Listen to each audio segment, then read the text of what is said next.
বিশ্ববাজারে অপরিশোধিত জ্বালানি তেলের দাম ছাড়িয়েছে $100। সরকারের অভয়ের পরও বাংলাদেশের ভোগান্তি, চীনের সহযোগিতা কামনা। প্রয়াত খামেনির সন্তান মুস্তাফা খামেনি ইরানের সর্বোচ্চ নেতা নির্বাচিত। President Trump নাখোশ। দুবাই থেকে আনা হয়েছে প্রবাসী আহমেদের লাশ। আবারও আলোচনায় জঙ্গল সলিমপুর, চারপাশ ঘিরে যৌথ অভিযান। শিগগিরই দেশব্যাপী চাঁদাবাজ ও শীর্ষ সন্ত্রাসী ধরার বার্তা দিলেন আইজিপি। সিমেন্ট সংবাদ শিরোনাম দেখছিলেন, এবার বিস্তারিত। বিশ্ববাজারে অপরিশোধিত জ্বালানি তেলের দাম ব্যারেল প্রতি $100 ছাড়িয়েছে। গত 4 বছরের মধ্যে এটি সর্বোচ্চ। সোমবার আন্তর্জাতিক বাজারের অপরিশোধিত জ্বালানি তেলের দাম ব্যারেল প্রতি $110 থেকে $117 মধ্যে ওঠানামা করছে। যুক্তরাষ্ট্রের বেঞ্চমার্ক ওয়েস্ট টেক্সাস ইন্টারমিডিয়েটের লেনদেন হচ্ছে $111 থেকে $115 মধ্যে। ওপেকভুক্ত দেশগুলোর গড় তেলের দাম বা ওপেক বাস্কেট প্রতি ব্যারেল প্রায় $90 বেশি। ইরান, ইসরায়েল ও যুক্তরাষ্ট্রকে ঘিরে বাড়তে থাকা সংঘাতের কারণে বৈশ্বিক জ্বালানি সরবরাহ নিয়ে নতুন করে উদ্বেগ তৈরি হয়েছে। বিশ্লেষকরা বলছেন, মধ্যপ্রাচ্যের গুরুত্বপূর্ণ সমুদ্রপথ হরমুজ প্রণালী দিয়ে বিশ্বের প্রায় 20% তেল পরিবহন হয়। অঞ্চলটিতে নিরাপত্তা ঝুঁকি বাড়ায় অনেক তেল ট্যাঙ্কার চলাচল সীমিত করেছে, ফলে বাজারে সরবরাহ কমে যাওয়ার আশঙ্কা তৈরি হয়েছে। এর পাশাপাশি কয়েকটি তেল উৎপাদনকারী দেশ উৎপাদন ও রপ্তানি কমাতে পারে, এমন আশঙ্কায় আন্তর্জাতিক বাজারে তেলের দাম দ্রুত বেড়ে যায়। বিশ্লেষকদের মতে, তেলের দাম দীর্ঘ সময় উচ্চ পর্যায়ে থাকলে বিশ্বজুড়ে জ্বালানি ব্যয় বাড়তে পারে এবং এর প্রভাব পড়তে পারে দ্রব্যমূল্য ও মুদ্রাস্ফীতিতে। উন্নয়নশীল দেশগুলোতে পরিবহন খরচ ও বিদ্যুৎ উৎপাদন ব্যয় বাড়ার আশঙ্কা রয়েছে। জ্বালানি তেলের জন্য রাজধানীর পাম্পগুলোতে আজও দীর্ঘ লাইন। ঘন্টার পর ঘন্টা লাইনে দাঁড়িয়ে রেশনিং পদ্ধতিতে তেল নিচ্ছেন ক্রেতারা। রাজধানীর বিজয় সরণি এলাকার তেলের পাম্প ঘুরে সোমবারও দীর্ঘ সারি দেখা গেছে। চট্টগ্রাম বন্দরে জ্বালানি পণ্যসহ জাহাজ পৌঁছালেও সংকট এখনও কাটেনি। তেলের সংকটে একদিকে বিভিন্ন পাম্পে তেল বিক্রি বন্ধ রয়েছে, অন্যদিকে নির্দিষ্ট পরিমাণ তেল বিক্রি করছে কিছু কিছু পাম্প। তেলের সংকট রয়েছে কিনা এমন প্রশ্নে কর্তৃপক্ষের মিশ্র প্রতিক্রিয়া রয়েছে। এমন পরিস্থিতিতে ভোগান্তিতে পড়েছে সাধারণ মানুষ। দীর্ঘ সময় লাইনে দাঁড়ানো, আবার পর্যাপ্ত পরিমাণে তেল না পাওয়ায় ক্ষুব্ধ তারা। নর্মালি যারা ইউজার তারাই অনেক সময় পাচ্ছি না আর কি। তো এটা তো একরকম তো ভোগান্তি। আর যে যে পরিমাণটা তেল দিচ্ছে সেটা আসলে অনেক কম। সেটা আমাদের জন্য যারা কর্মজীবী মানুষ তারা প্রতিদিন এসে আসলে তেল উঠানোটাও সম্ভব না। এটা তো অবশ্যই আমাদের জন্য একটু কষ্টসাধ্য হয়ে যাচ্ছে, যেহেতু প্রায় ধরেন 40 মিনিট ধরে সিরিয়ালে এখানে আছি, অফিসের কাজকর্ম করতে পারছি না, এটা একটা সমস্যা। তারপরেও দেশের সার্বিক পরিস্থিতি বিবেচনা করে আসলে মেনে নিতে হচ্ছে। আর সংকট নাই কি, আমরা এই যে পড়ছি কি বিভাগে এটা তো আমরা বুঝতেছি। সারা ঢাকার ভিতরে কোন জায়গাতে আসছি ভাই, কষ্ট পড়েছে যে এটা ভোগান্তির শেষ নাই। রমজান মাস আমরা 24 ঘন্টা চালু করে যাচ্ছে, আমাদের 25 জন অপারেটর কন্টিনিউ তেল দিয়ে যাচ্ছে, কিন্তু পাবলিক কেন এইভাবে হুড়মুড়ি খেয়ে পড়ছে আমরা জানি না। প্রত্যেকটা গাড়িতে কিছু না কিছু তৈল আছে। ইরান ইসরায়েল যুদ্ধে জ্বালানি তেলের চলমান সংকট কাটিয়ে উঠতে চীনের সহযোগিতা চেয়েছে সরকার। সচিবালয়ে অর্থমন্ত্রী আমির খুসরু মাহমুদ চৌধুরীর সঙ্গে বৈঠক শেষে কথা জানান চীনের রাষ্ট্রদূত ইয়া ওয়েন। রাষ্ট্রদূত জানান, সরকার গঠনের পর গেল 3 সপ্তাহে কমপক্ষে 4টি চীনা কোম্পানি বাংলাদেশে $100 মিলিয়ন বিনিয়োগের প্রতিশ্রুতি দিয়েছে, যার মাধ্যমে 10,000 কর্মসংস্থানের ব্যবস্থা হবে। বিনিয়োগ হচ্ছে, ভবিষ্যতে এই বিনিয়োগ আরও বাড়বে বলেও আশ্বস্ত করেন চীনা রাষ্ট্রদূত। Almost all the countries in the world are affected by the conflict in the Middle East. And definitely China Bangladesh, we share a lot of commonality. We all appeal for peace. We can work together how to overcome these challenges. 2,60,000 ton diesel ও প্রায় 2,47,000 ton LNG নিয়ে চট্টগ্রাম বন্দরের জলসীমায় 4 জাহাজ। এরই মধ্যে 4টি LNG বাহী জাহাজ চট্টগ্রাম বন্দরে আসতে শুরু করেছে। 1,26,000 টন এলএনজি নিয়ে আল জোর ও আল জাসাসিয়া নামে 2টি জাহাজ এরই মধ্যে বন্দরে পৌঁছেছে। এছাড়া আজ লুসাইল ও বুধবার আল গালায়েল নামে আরও 2টি জাহাজ বন্দরের জলসীমায় পৌঁছাতে পারে। এছাড়া গত বুধবার খোলা বাজার থেকেও 2টি এলএনজি কার্গো কেনা হয়। সিঙ্গাপুর থেকে আমদানি করা ডিজেলবাহী জাহাজ 2টি বন্দরে পৌঁছালে রাতেই খালাস কার্যক্রম শুরু হওয়ার কথা রয়েছে। 2 জাহাজে 1,30,000 মেট্রিক টন করে মোট 2,60,000 মেট্রিক টন ডিজেল রয়েছে। আগামী 21 মার্চ সংযুক্ত আরব আমিরাতের জেবল আলী ধন্না বন্দর থেকে অপরিশোধিত তেল ক্রুড অয়েল নিয়ে আরেকটি জাহাজ বাংলাদেশের উদ্দেশ্যে রওনা হওয়ার কথা।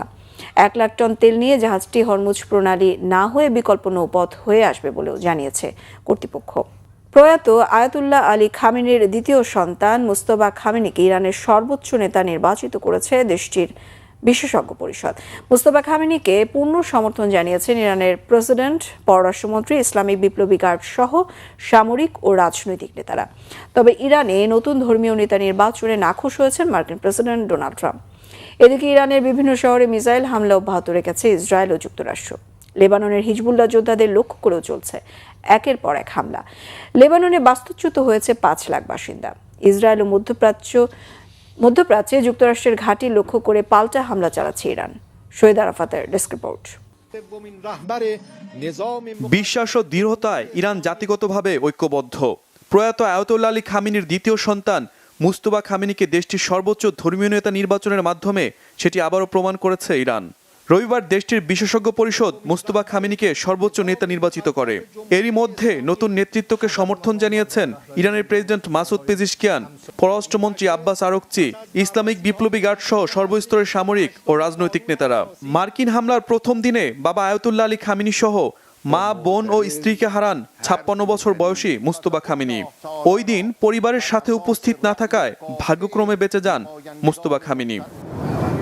মোস্তফা খামেনিকে সর্বোচ্চ নেতা নির্বাচন করায় নাখোশ হয়েছেন মার্কিন প্রেসিডেন্ট ডোনাল্ড ট্রাম্প। এর আগে মার্কিন প্রেসিডেন্ট হুঁশিয়ারি দিয়ে বলেন, যুক্তরাষ্ট্রের অনুমোদন ছাড়া ইরানের নতুন কোনো সর্বোচ্চ নেতা বেশি দিন টিকে থাকতে পারবে না। এদিকে ইরানের তেলের ডিপোতে হামলার পর বিভিন্ন শহরেও মিসাইল হামলা অব্যাহত রেখেছে ইসরায়েল ও যুক্তরাষ্ট্র। সোমবার দিনের শুরুতে তেহরান ও কোম শহরের আশেপাশে কয়েক দফায় হামলা চালায় মার্কিনিরা। লেবাননের হিজবুল্লাহ যোদ্ধাদের লক্ষ্য করেও চলছে একের পর এক হামলা। দেশটিতে 5 লাখের বেশি নাগরিক বাস্তুচ্যুত হয়েছে। ইরান ও লেবাননে হতাহত হয়েছে 3000-এর বেশি মানুষ। ইসরায়েল ও মধ্যপ্রাচ্যে যুক্তরাষ্ট্রের ঘাঁটি লক্ষ্য করে হামলা অব্যাহত রেখেছে ইরানও। সোমবার ইরানের হামলায় ইসরায়েলের বেশ কয়েকটি ভবন ক্ষতিগ্রস্ত হয়। সৌদি আরবে এক বাংলাদেশি ও এক ভারতীয় নাগরিক নিহত হয়। আবারও ড্রোন ভূপাতিত করার দাবি তুলেছে সৌদি সরকার। কাতার, ইরাক, বাহরাইন ও সংযুক্ত আরব আমিরাতেও একাধিক ড্রোন ও মিসাইল হামলা চালিয়েছে ইরান। বাহরাইনে 22 জন আহত হয়েছে। ড্রোন ভূপাতিত করার দাবি তুলেছে বাহরাইন ও ইরাক। ইরানি হামলায় যুক্তরাষ্ট্রে নিহত সেনা সংখ্যা বেড়ে দাঁড়িয়েছে 8 জন। Shahid Arafat, Banglavision news desk. Iran Israel যুদ্ধে দুবাইয়ে নিহত প্রবাসী বাংলাদেশি আহমদ আলীর মরদেহ ঢাকায় পৌঁছেছে। সোমবার সকাল 8:20 মরদেহ ঢাকার শাহজালাল আন্তর্জাতিক বিমানবন্দরে পৌঁছায়। এ সময় পররাষ্ট্র প্রতিমন্ত্রী শামা ওবায়দ ইসলাম এবং প্রবাসী কল্যাণ ও বৈদেশিক কর্মসংস্থান প্রতিমন্ত্রী নুরুল হক মরদেহ গ্রহণের জন্য বিমানবন্দরে উপস্থিত ছিলেন। নিহতের পরিবারের সদস্যরা জানায়, মরদেহ সিলেটের মৌলভীবাজারে নিয়ে যাওয়া হবে, সমাহিত করা হবে গ্রামের পারিবারিক কবরস্থানে। প্রবাসী কল্যাণ মন্ত্রণালয় জানিয়েছে, ঢাকা থেকে সিলেট পর্যন্ত মরদেহের পরিবহন ও সমন্বয় সার্বিকভাবে তারা নিশ্চিত করবে। আহমদ আলী দীর্ঘদিন সংযুক্ত আরব আমিরাতের আজমান শহরে বসবাস করতেন। ইরানের ছোড়া একটি ক্ষেপণাস্ত্রের আঘাতে নিহত হন তিনি। আমাদের সরকারের পক্ষ থেকে আমরা যতটুক আমাদের নাগরিকদের পাশে থাকা যায় সেটা আমরা করার চেষ্টা করছি। এখানে আজকে আরও 2 জন গতকালকে আপনারা শুনেছেন ইতিমধ্যে রিয়াদে নিহত হয়েছে এবং তাদের পরিবারের সাথে ইতিমধ্যে আমাদের প্রতিমন্ত্রী বলেছেন আমরা যোগাযোগ করেছি, কথা বলেছি এবং তাদেরকে কিভাবে আমরা খুবই শীঘ্রই আমরা দেশে ফিরিয়ে আনতে পারি সেই কাজও আমরা করছি। সংশ্লিষ্ট দেশের দূতাবাসগুলো পূর্ণাঙ্গ সেবা দিয়ে যাচ্ছে। তো আমরা আমাদের বাংলাদেশি প্রবাসী ভাইরা যারা বিশেষ করে মিডল ইস্টে আছেন তাদের প্রতি আমরা এখনকার আসলে এই সংকটটা আমাদের হাত নাই, আমরা তাদেরকে নির্দেশনা বা পরামর্শ এটুকু যে যতটুকু সম্ভব সংঘাতপূর্ণ এবং বিশেষ করে যেগুলো আক্রমণের লক্ষ্যবস্তু হচ্ছে এই সমস্ত এলাকাগুলো একটু এড়িয়ে। সরকার মধ্যপ্রাচ্যে কর্মরত বাংলাদেশি শ্রমিকদের ব্যাপারে আন্তরিক, জানিয়েছেন প্রবাসী কল্যাণ ও বৈদেশিক কর্মসংস্থান মন্ত্রী আরিফুল হক চৌধুরী। বলেন, প্রবাসীদের যে কোনো সংকটে প্রয়োজনীয় সহায়তা দিচ্ছে সরকার। সংযুক্ত আরব আমিরাতে ইরানের ড্রোন হামলায় নিহত মৌলভীবাজার বড়লেখার সালেউদ্দিন ওরফে আহমেদ আলীর মরদেহ সোমবার দুপুরে সিলেট ওসমানী আন্তর্জাতিক বিমানবন্দরে গ্রহণ করে মন্ত্রী।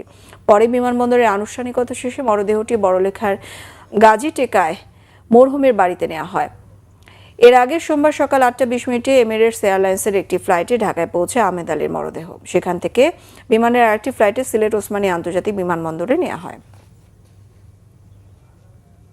সারা দুনিয়ায় যে অবস্থা আছে, আমি আমাদের দেশের নাগরিকদের সেই অবস্থার পরিপ্রেক্ষিতে আমরা আমাদের নাগরিকদের যেভাবে সেফটি আগে ফার্স্ট, আমরা তার ব্যবস্থা আমরা অব্যাহত রাখবো। গোয়েন্দা তথ্যের ভিত্তিতে চট্টগ্রামের সীতাকুণ্ডের জঙ্গল সলিমপুরে যৌথ বাহিনীর অভিযান চলছে। সকাল 6টা থেকে এই যৌথ অভিযান চালাচ্ছে সেনাবাহিনী, পুলিশ এবং র্যাব।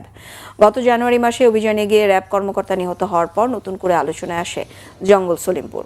চট্টগ্রাম জেলা পুলিশের অতিরিক্ত সুপার গণমাধ্যম মোহাম্মদ রাসেল জানান, যৌথ বাহিনীর 4000 সদস্য অংশ নিয়েছেন অভিযানে। ভোর থেকে জঙ্গল সলিমপুরের চারপাশ ঘিরে ফেলে আইন শৃঙ্খলা রক্ষাকারী বাহিনী। প্রবেশ ও বাইরের পথগুলোতে বসানো হয় তল্লাশি চৌকি, যাতে অভিযান শুরুর পর কেউ পালিয়ে যেতে না পারে।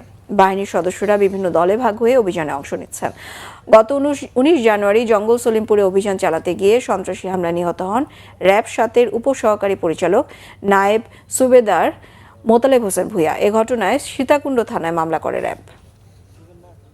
সকল বাহিনী মিলে আমরা 3000-এর অধিক সদস্য, অফিসার এবং ফোর্স এখানে মোতায়েন আছে। পুরো এলাকাটাই আমরা তল্লাশি করব এবং যত অপরাধী এখানে আছে তাদেরকে গ্রেপ্তার আমরা সর্বাত্মক চেষ্টা করব। এই যার প্রেক্ষিতে যতটুক সময় লাগে ততক্ষণ আমরা অভিযান করব এবং আমাদের এখানে ইচ্ছা আছে যে এখানে আমরা একটা অস্থায়ী ক্যাম্প করব, যাতে পুলিশ বা অন্যান্য আইনশৃঙ্খলা রক্ষা বাহিনী নির্বিঘ্নে এখানে তাদের সময় মতো তাদের তথ্যের ভিত্তিতে তারা যে কোনো টাইমে এখানে অভিযান করতে পারে, সেই পরিবেশটি আমরা এখানে নিশ্চিত করতে চাই। চাঁদাবাজ ও অস্ত্রধারী শীর্ষ সন্ত্রাসীদের তালিকা প্রস্তুত করা হয়েছে। শিগগিরই অভিযান চালানো হবে বলে জানিয়েছেন পুলিশের মহাপরিদর্শক আলী হোসেন ফকির। নতুন দায়িত্ব গ্রহণের পর সকালে সাংবাদিকদের সঙ্গে মতবিনিময় সভায় তিনি কথা বলেন। এ সময় আইজিপি বলেন, শীর্ষ সন্ত্রাসীদের তালিকা প্রস্তুত করা হয়েছে। দ্রুত সময়ের মধ্যেই তাদের নাম প্রকাশ করা হবে। যারা মব সৃষ্টি করে নিজেদের ফায়দা লুটতে চায় তাদেরকে প্রতিহত করা হবে বলেও জানান আইজিপি। ইনকিলাব মঞ্চের সাবেক মুখপাত্র শরীফ ওসমান হাদি হত্যার ঘটনায় গ্রেফতারকৃত আসামিদের দেশে ফিরিয়ে আনতে পররাষ্ট্র মন্ত্রণালয় কাজ করছে বলেও জানান নতুন আইজিপি। ঈদ উল ফিতরকে সামনে রেখে সড়ক ও মহাসড়কে চাঁদাবাজি, ডাকাতি রোধে তৎপর রয়েছে পুলিশ বাহিনী। পুলিশের পোশাক নিয়ে সরকারের সিদ্ধান্তের অপেক্ষায় আছেন বলে জানান সাংবাদিকদের। কিশোর গ্যাং নির্মূলে সামাজিকভাবে প্রতিরোধ গড়ে তোলারও আহ্বান জানান পুলিশ প্রধান। এই ব্যাপারে কার্যক্রম গ্রহণ করছে, হয়তো অচিরেই ইনশাল্লাহ আমরা দেখতে পারবো তারা বাংলাদেশে আমরা আনতে সক্ষম হব। তালিকা আমাদের তৈরি হয়ে গেছে, আমরা ইনশাল্লাহ অচিরেই তাদের বিরুদ্ধে অভিযান শুরু করব। ওইটা এক্সাক্ট এখন বলবো না, কারণ যে তালিকাটা আসছে এটা থেকে আবার একটু আমরা অনেকগুলো এজেন্সি থেকে পেয়েছি, এটা আবার আমরা সবকিছু মিলিয়ে কমন যেগুলা সেগুলোর বিরুদ্ধে আমরা ব্যবস্থা নিই। অতীতের প্রতিশোধ বা আবেগ নয়, প্রধানমন্ত্রী তারেক রহমান ভবিষ্যতের প্রতিশ্রুতি নিয়ে রাজনীতিতে এসেছেন বলেছেন তথ্যমন্ত্রী জহিরুদ্দিন স্বপন। দেশ ও মানুষের উন্নয়নে তারেক রহমানের পরিকল্পনা আর প্রতিশ্রুতির কথা স্মরণ করিয়ে দেন তথ্যমন্ত্রী। রাজধানীর শিল্পকলা একাডেমিতে ধূমপান বিরোধী অনুষ্ঠানে জহিরুদ্দিন স্বপন বলেন, আগের রাজনীতির সাথে তারেক রহমানের রাজনীতির পার্থক্য এখানেই। এবারের সংসদ অধিবেশন নিয়ে তথ্যমন্ত্রী জানান, এই অধিবেশনে অন্তর্বর্তী সরকারের 130টির মতো অধ্যাদেশ পাশ করতে হবে, নইলে অধ্যাদেশগুলো বাতিল হয়ে যাবে। প্রকাশ্যে ধূমপান নিষিদ্ধ করে আইন পাশের কথা সরকার ভাবছে বলেও জানান তথ্যমন্ত্রী। দীর্ঘ 17 বছর পর উনি যখন দেশে ফিরেছেন, উনি ফিরেই কিন্তু বলেছেন ভবিষ্যৎ নিয়ে কথা, for the future I have a plan. উনি কিন্তু 17 বছরে কি মারামারি হয়েছে, কাটাকাটি হয়েছে, ওনার কত রক্তক্ষরণ হয়েছে, ওনার কি ক্ষতি হয়েছে, ওনার মায়ের কি ক্ষতি হয়েছে, ভাইয়ের কি ক্ষতি হয়েছে, তারপরে জনগণকে কান্নাকাটি করার জন্য, উদ্বুদ্ধ করার জন্য কোনো নাটকীয়তার মধ্যে কিন্তু উনি যান নাই। একজন রাষ্ট্রনায়কের সংক্ষিপ্ত আয়ুতে ততটা সময় সে অ্যাফোর্ড করতে পারে না আবেগ চর্চার মধ্য দিয়ে। অতীতের রাজনীতির সঙ্গে আজকের সরকার, তারেক রহমানের সরকারের রাজনীতির এটাই পার্থক্য। দেশের মানুষের সেবায় বিএনপির সকল নেতাকর্মী এক হয়ে কাজ করবে বলে জানিয়েছেন মুক্তিযুদ্ধ বিষয়ক প্রতিমন্ত্রী ইশরাক হোসেন। সোমবার সকালে ঢাকা দক্ষিণ সিটি কর্পোরেশনের উদ্যোগে পুরান ঢাকার আলাউদ্দিন রোডে সিদ্দিক বাজার কমিউনিটি সেন্টার উদ্বোধন শেষে তিনি কথা বলেন। এ সময় এলাকাবাসীর চাহিদা ও নাগরিক স্বাস্থ্যসেবার জন্য সিদ্দিক বাজার কমিউনিটি সেন্টারে একটি স্বাস্থ্যসেবা কেন্দ্র স্থাপন করা হবে বলে জানান ঢাকা দক্ষিণ সিটি কর্পোরেশনের প্রশাসক আব্দুল সালাম। এ সময় তিনি আরও বলেন, শহর পরিষ্কার রাখার দায়িত্ব শুধু সিটি কর্পোরেশনের নয়, নাগরিকদেরও। একটা সুন্দর শহর করতে নাগরিকদের সাহায্য প্রয়োজন বলেও জানান। এছাড়া কেউ ময়লার মাসিক বিল 100 টাকার বেশি দাবি করলে তাকে সিটি কর্পোরেশনের চাকরি থেকে অব্যাহতি দেওয়া হবে বলেও জানান ঢাকা দক্ষিণ সিটি কর্পোরেশনের প্রশাসক আব্দুল সালাম।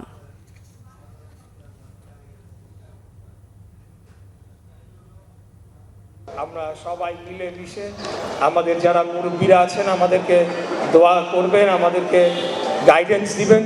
আমরা যারা নতুন সংসদ সদস্য হয়েছি বা মন্ত্রিসভায় স্থান পেয়েছি, আমরা সকলে একযোগে মিলেমিশে কাজ করে বাংলাদেশের যে সকল জনগণের সমস্যা রয়েছে সেগুলো নিরসনের জন্য আমরা জোরালোভাবে ভূমিকা রাখবো ইনশাআল্লাহ।